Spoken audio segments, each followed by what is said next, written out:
Time travel के बारे में आपने तो कभी न कभी जरूर सुना होगा। समय में यात्रा करना साइंस फिक्शन माना जाता था, पर सब कुछ बदल गया जब 1915 में आइंस्टाइन ने जनरल थ्योरी ऑफ रिलेटिविटी को प्रपोज किया। अकॉर्डिंग टू दिस थ्योरी, हर सिचुएशन में समय एक स्पीड से फ्लो नहीं होती है। समय अपने आप को धीरे या फिर तेज कर सकती है। टाइम की फ्लो एक्चुअली आपके स्पीड पर निर्भर करती है। ये सब बातें थ्योरी ऑफ रिलेटिविटी में साइंटिफिकली प्रूव्ड है। इसका मतलब टाइम ट्रैवल पॉसिबल है। अब ये कोई साइंस फिक्शन नहीं रह गया है। टाइम ट्रैवल दो तरीके के होते हैं। पहली, समय को तेजी से पार करके भविष्य में जाना, और दूसरी, समय में पीछे जाना। मैं हूँ फैक्ट टेक और इस वीडियो में मैं आपको बताऊंगा कि हम टाइम ट्रैवल कैसे कर सकते हैं। जैसा कि मैंने कहा, समय आपकी स्पीड पर डिपेंडेंट होती है, तो समय यात्रा आपके स्पीड से ही पॉसिबल है। इस यूनिवर्स की एक स्पीड लिमिट है जो 2,99,337.984 किलोमीटर पर सेकंड है। मतलब आप इससे ज़्यादा स्पीड में ट्रैवल नहीं कर सकते हो। लॉज ऑफ नेचर आपको अलाउ नहीं करती है।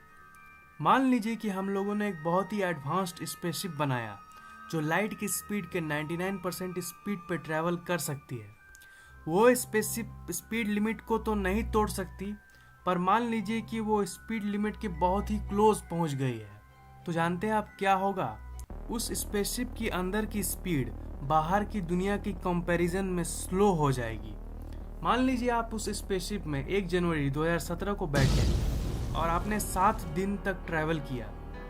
स्पेसशिप के अंदर तो सिर्फ 7 दिन पार होंगे, पर जब आप स्पेसशिप से बाहर निकलोगे तो आपको पता चलेगा कि 100 साल पार हो गए और आप एक बिल्कुल ही अलग दुनिया देखोगे। मतलब हाँ, समय में आगे जाना पॉसिबल है अगर आप बहुत ही तेजी से ट्रैवल कर सको तो।